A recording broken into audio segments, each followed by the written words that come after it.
मैथिली दुल्हन। इसके मनमोहक गीत जरूर सुने।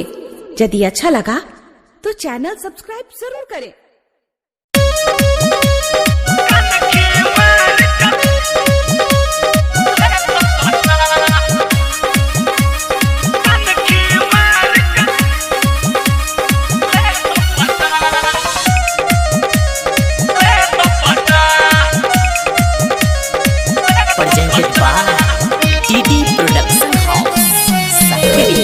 आई हूँ बंगाल से कम रहिलाने, दिल से दिल और नाई न मिलाने। साटा में नहीं होना चाहिए घाटा, साटा में नहीं होना चाहिए घाटा। दरभंगा के मधुबनी के छोरा तो सता है के कनखी मार गले तो पटा। दरभंगा के छोरा तो सता है के कनखी मार गले तो पटा।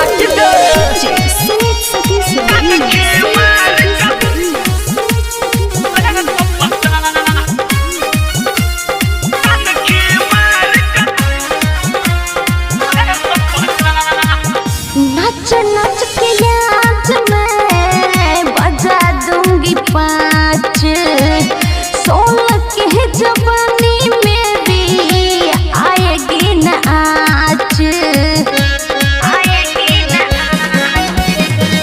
छोरा दरभंगिया वाला डोज जखन पड़ा तो चिकन समान तोहार बम बम करत। ले जरा लाइट तोरा ढोरी पर मारत।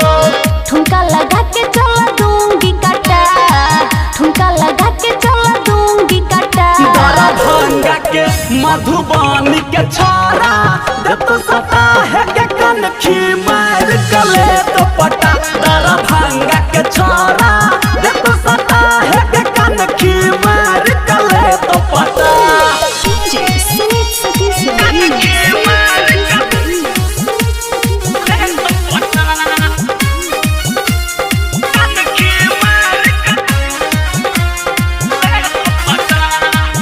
धर्मवीर धुरंधर आज कहरा दूंगी मार, गुरबासियान सबके दूंगी पानी झार, दूंगी पानी झार।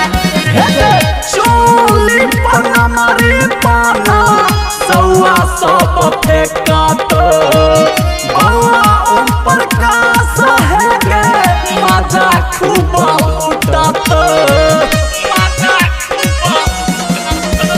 छोरा तो एना तोरा गे हसीना।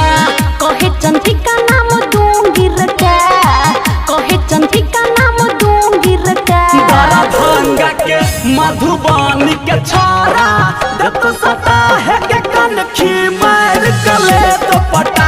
दरभंगा के छोरा तो सता है के कनखी मार गले तो पटा।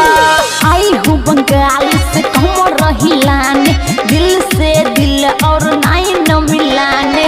साटा में नहीं होना चाहिए घाटा, साटा में नहीं होना चाहिए घाटा। दरभंगा के मधुबनी